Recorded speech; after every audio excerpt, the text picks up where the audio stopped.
This video clip with a Toyota MR2 2-litre 16 valve.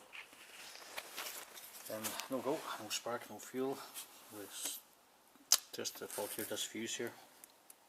It's an EFI fuse, and it kept blowing. So if you have a fault on your MR2, check the O2 sensor and follow the wire right back, and you'll find that the wire is earthing against the body, and this one was earthing against the chassis, and kept blowing the fuse. So if you have that problem on MR2, check the O2 sensor and follow the wire right back, and you'll find that the wire is happening against the body.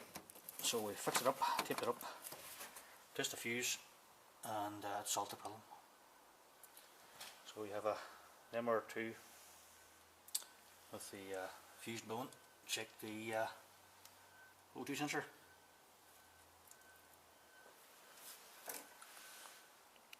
This video clip with a Toyota MR2 and no go, and wouldn't start, no spark with the wire, and no fuel.